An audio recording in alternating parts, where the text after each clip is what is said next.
Qu'est devenu Alexandre Pato? Il était l'un des plus gros prospects du monde du football. Agile, technique, rapide et insouciant, Alexandre Pato était un monstre. Et lorsque l'AC Milan le recrute en 2008, tout le monde s'accorde à dire que les Rossoneri ont signé la future tête d'affiche du Brésil. Mais pourquoi la carrière du crack s'est-elle effondrée? Et si tu veux tout savoir sur ton sport préféré, n'oublie pas de t'abonner à Cop Football.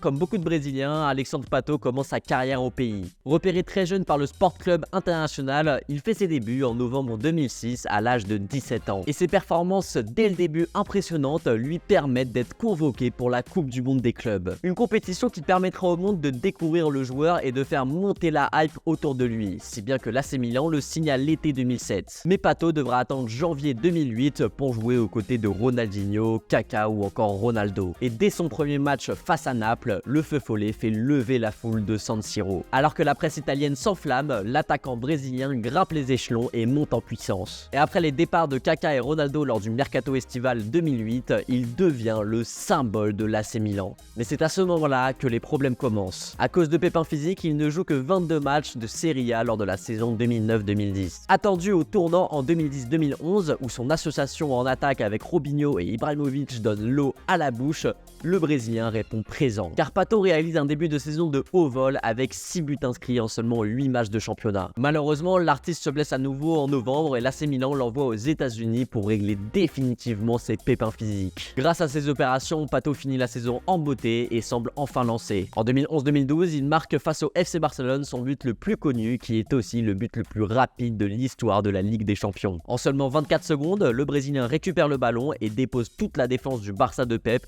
en une accélération avant de conclure face à Valdés. Ce but émerveille le monde qui pense alors que la pépite a retrouvé sa vivacité et que son avenir se dessine bel et bien dans les grandes lignes du football. Ironie du sort, c'est après ce but qu'Alexandre Pato devient l'ombre de lui-même. Irrégulier et toujours sujet aux blessures, il ne joue que 11 matchs de Serie A pour un seul petit but marqué. Et il passe même 10 mois sans faire trembler les filets une seule fois. Suite à ces déceptions, Alexandre Pato est poussé vers la sortie par l'AC Milan et retourne au pays à Corinthians. Et l'attaquant tentera à maintes reprises de relancer sa carrière. Un prêt à Chelsea où il ne joue que 2 matchs ou encore une année à Villarreal avec 6 petits buts en 24 rencontres. Il s'est ensuite exilé 3 ans en Chine jusqu'en 2019 avant de revenir au Brésil à Sao Paulo. Devenu ensuite une star de la MLS à Orlando City, il est retourné une énième fois au pays et encore une fois à Sao Paulo. Interviewé récemment, le joueur est revenu sur la pression qu'il lui a subie et qui lui a coûté sa carrière. Et une phrase ressort particulièrement. Lorsque j'étais dans le présent, j'étais inarrêtable, mais ma tête est restée coincée dans le futur. Malheureusement pour lui, la DeLorean n'existe pas et ne lui permettra pas de revenir à ses belles années milanaises. Mais après une longue période compliquée sur le plan mental, Alexandre Pato va mieux. Toujours dans l'interview, il raconte que la pression subie l'a poussé à cacher ses gènes physiques, le conduisant à multiplier les blessures. C'est en fait en 2017, lorsqu'il part en Chine, qu'Alexandre Pato reprend sa vie en main, notamment en consultant un thérapeute. Bref, alors qu'il était destiné à gagner des ballons d'or, Pato s'est perdu dans les prédictions qu'on faisait de sa carrière. Mais le joueur qui a la trentaine bien entamée ne regrette rien.